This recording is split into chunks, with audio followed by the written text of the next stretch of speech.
Assalamualaikum.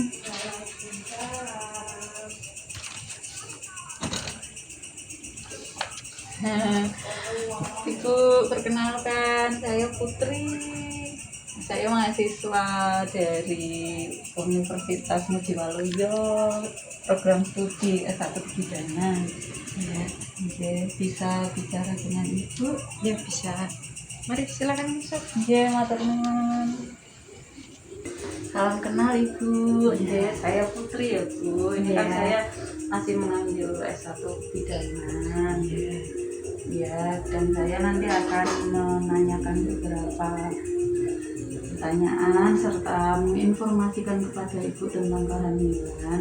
Namun sebelumnya untuk menjaga kenyamanan Ibu, lebih baik pintunya ditutup atau gimana ya Bu? Ya ditutup aja Mbak.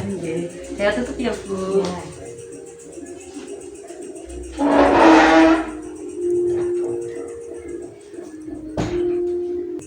Ibu, ngapunten, ini kehamilan keberapa ya Bu? Ini kehamilan yang ketiga. Oh, ketiga. Ya.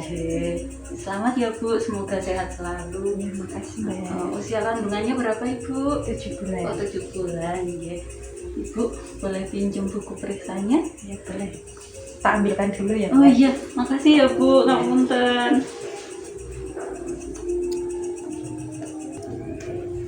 Ini Mbak bukunya. Anjir, matur nuwun. Wah, Ibu rajin periksa ya Bu. Ada keluhan enggak Bu? Enggak ada Mbak. Oh, enggak ada. Ini berarti kan Ibu udah di kehamilan yang trimester ketiga. Saya nanti akan memberi pendidikan kesehatan tentang preeklamsi. Ibu sudah pernah mendengar preeklamsi? Baik. Preeklamsi itu biasanya kalau orang awam, orang masyarakat itu nyebutnya darah tinggi pada kehamilan. Ini alhamdulillah tensi Ibu normal ya Bu. Ya. Baik Ibu, untuk tanda bahaya kehamilan di trimester 3 ini ada di sini ya Bu. Yang pertama yang tadi saya sebutkan, preeklamsia, itu yang darah tinggi pada kehamilan. Kemudian apabila janin Ibu gerakannya berkurang, apabila dalam beberapa jam, selang 2 jam, 3 jam kok tidak merasakan gerakan janin, ya, itu termasuk tanda bahaya pada kehamilan trimester 3. Kemudian keluar darah dari jalan lahir, darah warna segar ataupun yang berwarna kehitaman. Kemudian ketuban pecah sebelum bayi lahir.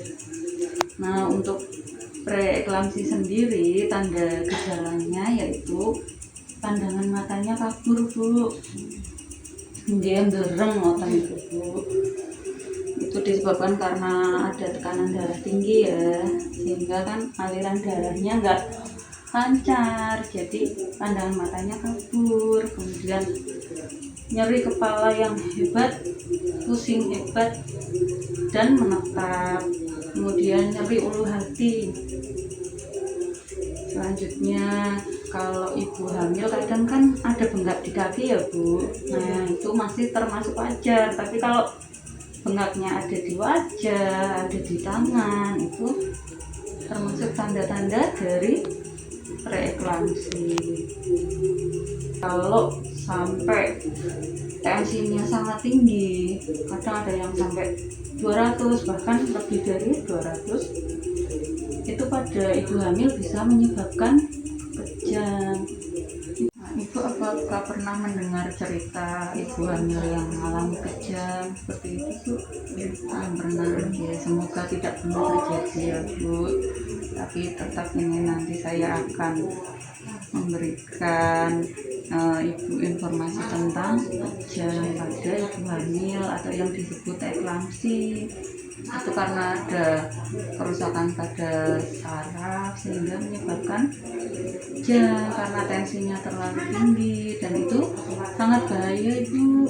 karena bisa menyebabkan kematian. Kemudian eklamsi juga atau preeklamsi juga bisa menyebabkan gawat janin.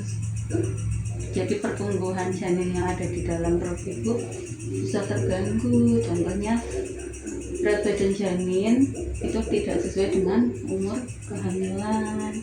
Misal hamil 7 bulan berarti kan paling enggak janin sudah ada 2000 gram. Itu kalau tensinya tinggi kadang tidak mencapai segitu, itu namanya gangguan pertumbuhan pada janin. Kemudian juga janinnya bisa mengalami kekurangan oksigen, dan yang paling parah bisa menyebabkan kematian di dalam kandungan juga untuk janinnya. Kemudian ini ya Bu, di buku ini juga ada nih Bu, Ibu udah baca-baca belum? Udah. Tentang tanda bahaya pada kehamilan.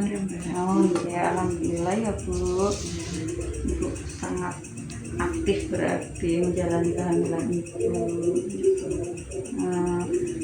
Apabila tanda dan gejala yang saya sebutkan tadi, diantaranya nyeri kepala yang sangat hebat, gerakan janin kurang, keluar darah dari jalan lahir, Ibu harus segera menghubungi tenaga kesehatan.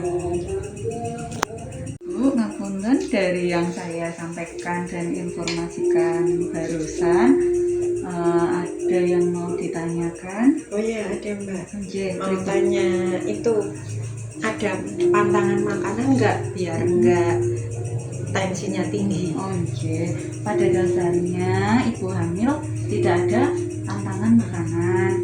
Namun untuk mencegah, ini kan mencegah lebih baik ya Bu. Ibu kurangi konsumsi makanan yang banyak mengandung garam. Oh ya. Kemudian ibu harus mengkonsumsi makanan gizi seimbang.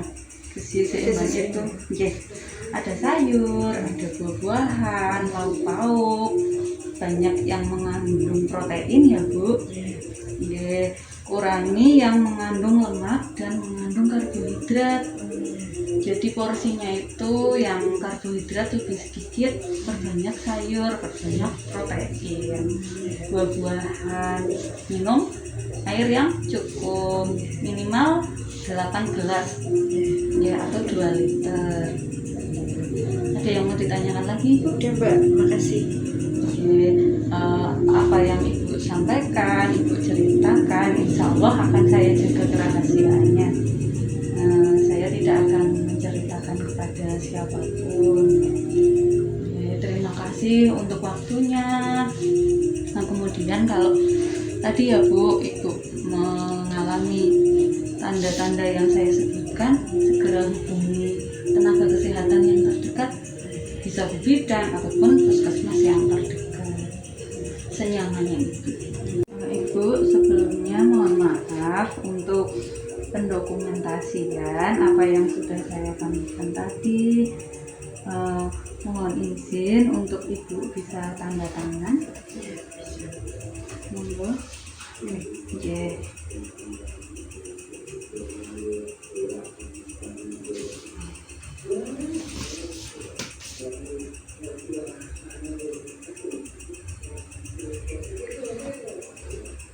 Terima kasih Ibu, ini disimpan ya Bu, bisa dibaca-baca.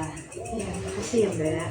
Saya pamit dulu untuk melanjutkan aktivitas yang lain, dan Ibu selamat beristirahat. Iya Mbak, makasih ya Mbak. Iya.